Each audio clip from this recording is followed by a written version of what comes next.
Loop, loop, loop, loop. London, London, London, London, London, London, London, London, London, London, London, London, London.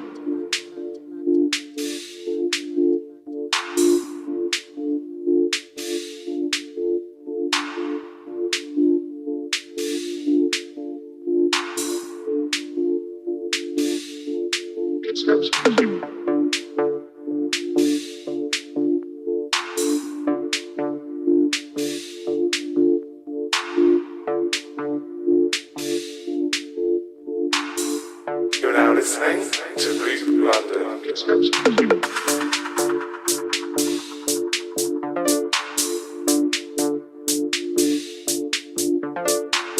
Hello, hello, folks. And a happy Tuesday.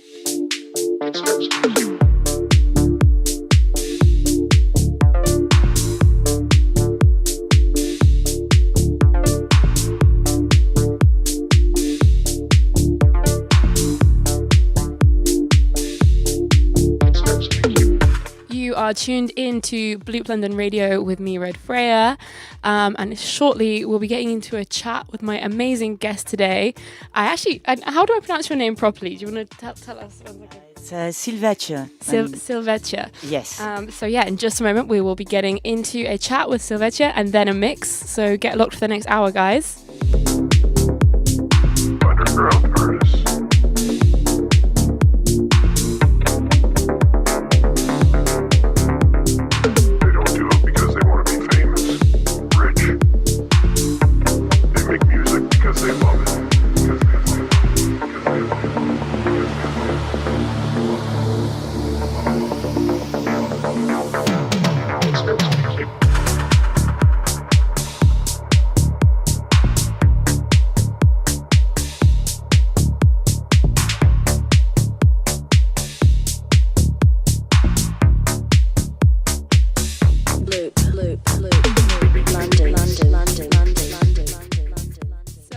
As I've mentioned to you guys, I'm here with Sylvetje in the studio, and we've just kicked off the show with a little sample of a track of she's going to play the whole thing a bit later as well. Track Fireflies. Yes. Brand new release coming out on Friday. Comes out on Friday, yeah. So really excited to have you here today. So what I'd like to do with the guests really is to kick off with you telling people a little bit about yourself. Who are you as a DJ? Kind of a little bit about your sound, and then we'll get into your journey so far. Great. So my name is Sylvetje. Well, Sylvie actually. Sylvetje means little Sylvie in Dutch or Flemish because I'm from Belgium. Music was part of me since I was young, really. We had a lot of techno, the sound of Belgium, a lot of techno in our country. Mm-hmm. So we went out quite a bit, and I was one of the ones who listened to the progressive global underground tracks with Sasha and Paul Oakenfold and even Tiesto, you know. So that was really my background. And then I fell in love very quickly with Ibiza, where, oh my God, each time I went, I thought, wow, the music is just completely up my street. And obviously I did other things. I had a fashion company for 15 years, so that's one of my other passions. But let's say that when I decided to reduce my activity in the fashion world, I learned to DJ, and I actually also at the same time became a personal trainer. Oh wow! I didn't know this about you. Well, I like a few things. I'm passionate about quite a lot of things, but the DJing brought me into another world, and I don't know, things just happened little by little. Unfortunately, COVID hit, so that was a bit of a bummer.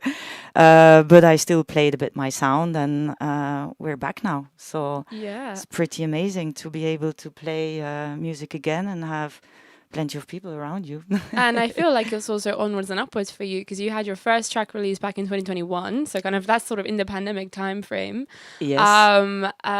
Do you think that the pandemic kind of helped you with the production, maybe, as in having time to be at home, focus on the studio? No, I was working a lot on Ableton during the pandemic, but Ableton is really, really complicated. Yep.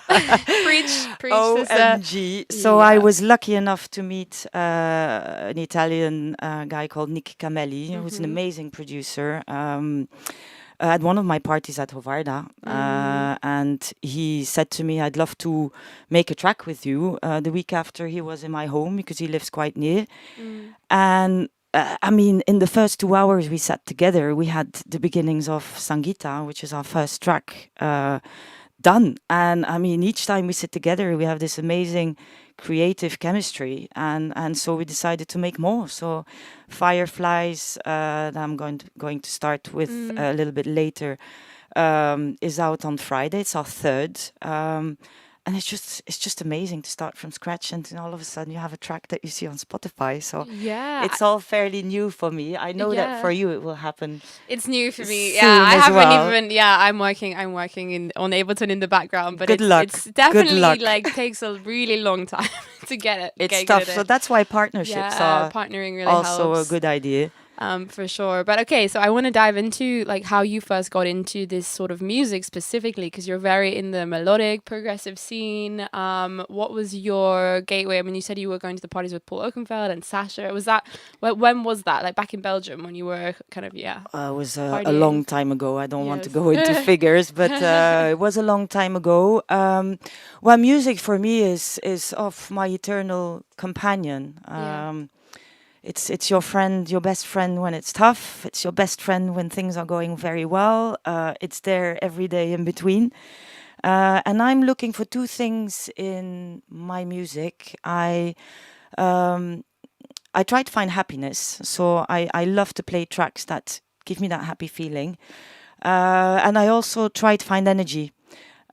So basically, when I find new tracks, they need to have both. They need to give me energy, bring me this little spark of life is good, and that's what I actually on the dance floor want to bring as well. And for me, I mean, I love a big fat bass, but that's also a very necessity in a track. But I love a melody because it makes it like a journey, and journey tracks are fabulous and are things I personally like. And the cool thing is that when you play your music that you dig, you always find other people that are digging it as well. Yeah. And I call them my sonic soulmates, because you end up knowing these people because they come to your gigs quite regularly, and they become your friends, and you actually happen to have a lot of things in common, which is fantastic.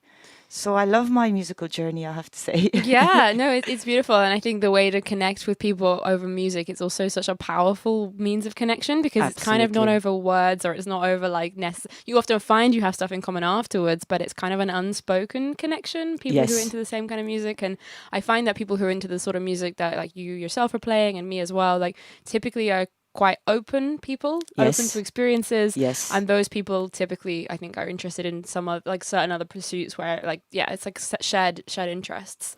Is that phrase of like your vibe attracts your tribe or whatever? Absolutely. No, it's a fact. It's true. And music brings you in the moment as well. Huh? You end up, I find it amazing because I meditate a lot. Yeah. And I'm trying to be in the moment and mindful as much as I can.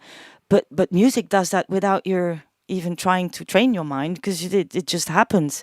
And when you're with your friends, or even just sonic soulmates, people that are with you on when you're playing, they're with you in the moment, and you're just sharing this very strong connection bond. I find it absolutely very rewarding. I love it. Yeah, and DJing as well, it really puts you into that flow state as well as like a Yes. craft and as something that Yes. you're doing, because it's like you're not just, it's not just like being in the moment on the dance floor and listening to music, which really will put you in the present moment, but it's also the thing of concentrating at the same time, and you're selecting tracks, you're using your technique, like it's exceptionally rewarding. And you're feeling the energy as well. You Yeah. do something with the energy, Yeah. because in the end you're giving energy, but you get energy back, and you create this kind of I don't know, going round and round energy. That's woof. It gives me a DJ high, as I call it. The buzz. No, it's so Absolutely. real. So did you start DJing in Belgium, or were you already living in London when you started? No, I out? live in London since 23 years, so that's Okay. So lifetime. you're like a new Londoner now. Like you kind of you're based no, here. I think for a I have the while. accent kind of okay, but I am a Londoner. And I learned to DJ here in the East End. Yeah. And then did a lot of self-teaching after. And then when I got stuck, I got back to the guy and learned some more. And then it's really by doing. The more you do, the more you get at ease with things, and the more you try out little things. And Yeah, and I find that the dance floor will also always be a great teacher, like the people, the energy in the room. And there's a lot of when you're like learning to DJ and you're building your techniques, there's a lot of times when it's also learning like when to play what type of music. Like it's such a skill to learn that. But that's experience. Yeah. That takes time. I'm getting better each time, I think.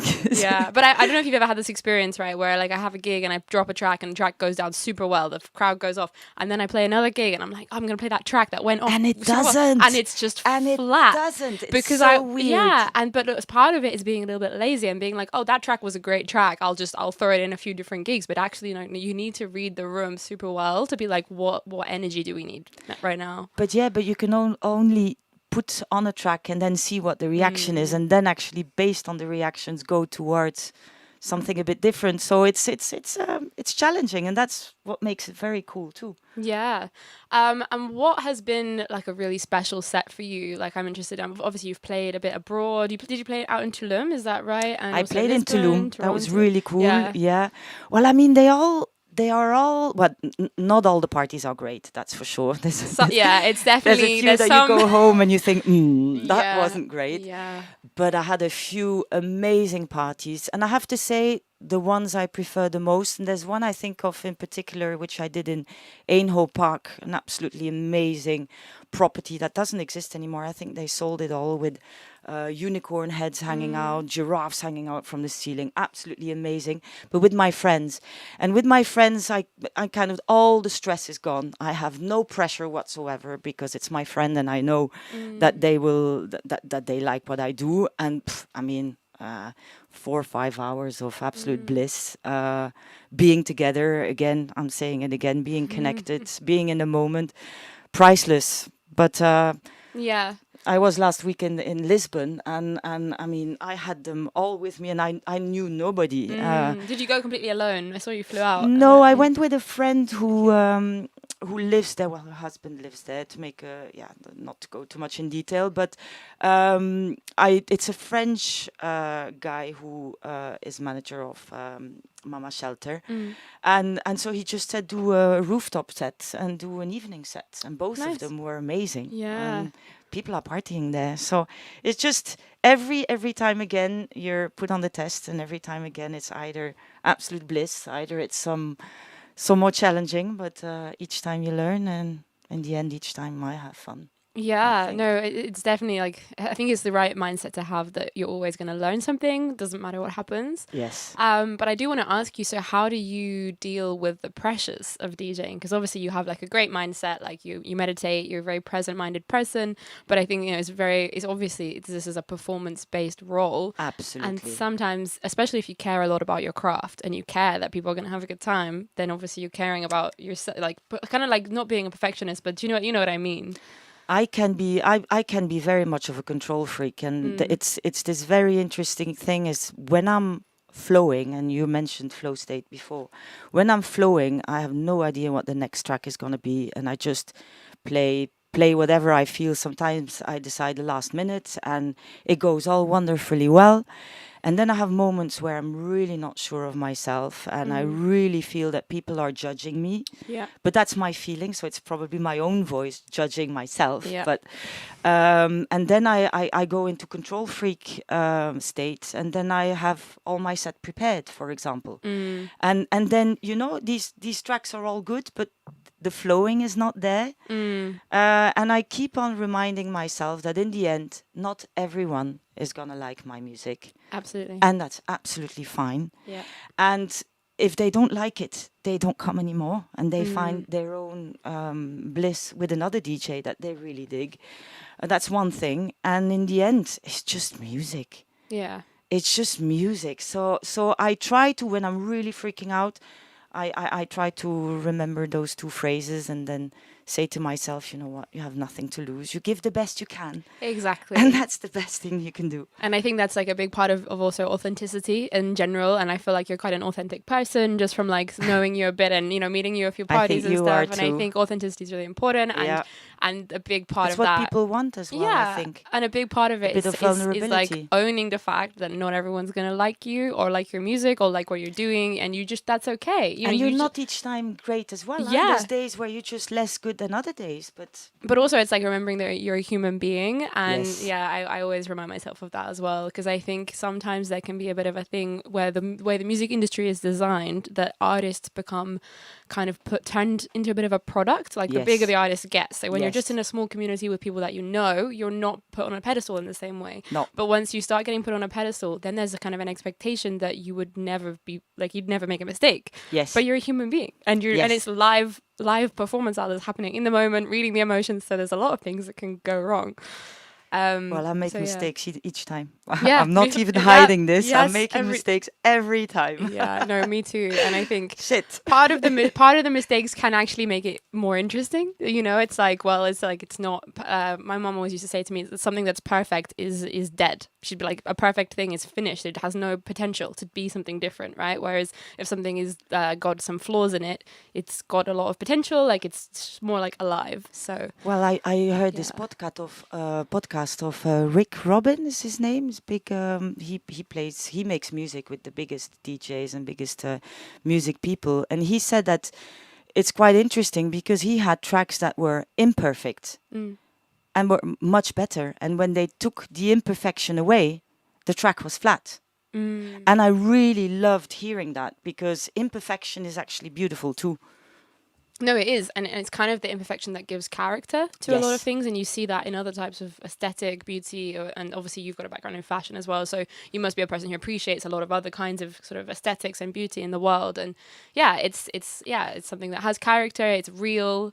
It's not fake. Because that's the thing. Like you could just fake a DJ set. You could record it all beforehand and it'd be perfect. But it wouldn't be the real deal. Absolutely. All right. I'm keen to get into some music in a moment. Is there anything else you want to tell listeners about your upcoming plans, any shows you're excited about, or just obviously the big release coming out? Well, I'm organizing on Friday. I'm organizing an ecstatic dance, so I'm taking a bit of a spiritual take on my usual nightlife activities, and because I think I am quite a spiritual person, and I think music touches the soul. Music is food for your soul. I think I'm organizing first a meditation with a tea ceremony. Then we have an hour and a half of ecstatic dance. So we're really with ourselves, dancing, moving, and getting into the moment. You can see it as a meditation.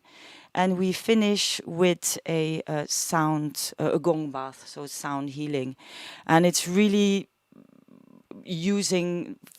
having in the back of my head the idea that music is healing. So I hope if anyone is interested, give me a shout or check my Instagram. It's called Spirit Dance, and it's in Shepherd's Bush. Shepherd's Bush. Yes. Okay. What are the timings of the event? We want everybody to be there at 6:30, but we start at 7 and we finish at 9, so you can have an early bedtime too on a Friday. Amazing. And a proper dance workout. I'm going to check my schedule and see if I can make it down. That sounds really, really good, actually. You're super busy. I'm busy, but maybe you're very welcome. Before the gig, go for a little bit of a sound bath. But yeah, that's super, super interesting. And just let people know your Instagram handle, your SoundCloud, so they can come and find you as well. I will. Thank you, Freya. What's your at? Do you want to spell at Sylvetje, so Sylvetje. Complicated name. Come and check her out after the show, and hopefully we'll see some of you at the Gong Bath. And now we're going to get into a live mix from Sylvetje for the next hour. So get locked till 4 o'clock, guys. Thanks for tuning in. Thank you so much.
with a wandering eye.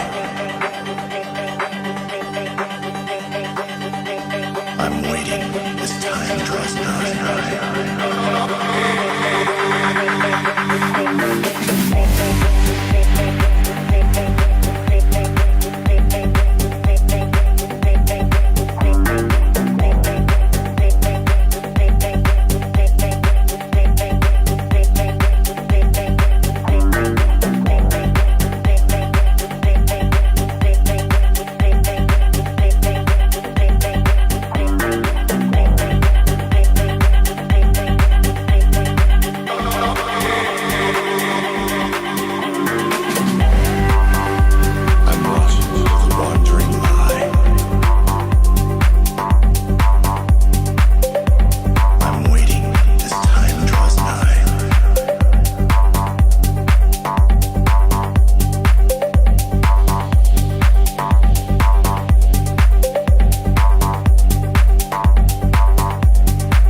your peace and love turn to peace and gloves. Now you gotta do a run up. Why they wanna move like that? Why you want gone? Why you want act like that? Why you play hard? Why they wanna move like that? Why you want gone? Why you want act like that? Why you play hard?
Why you want act like that? Why you play hard?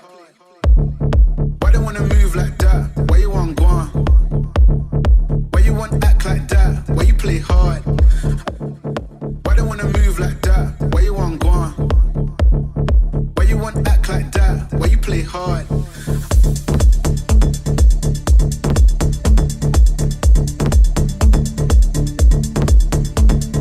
Guys,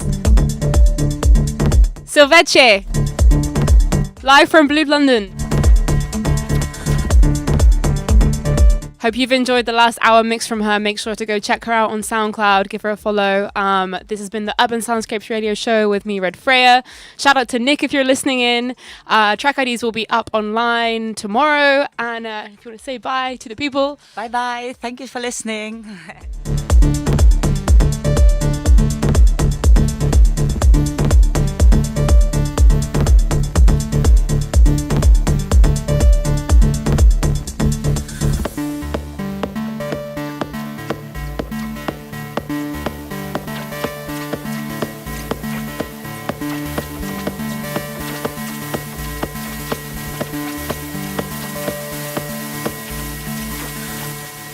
Why they wanna move like that? Why you want gone? Why you want act like that? Why you play hard?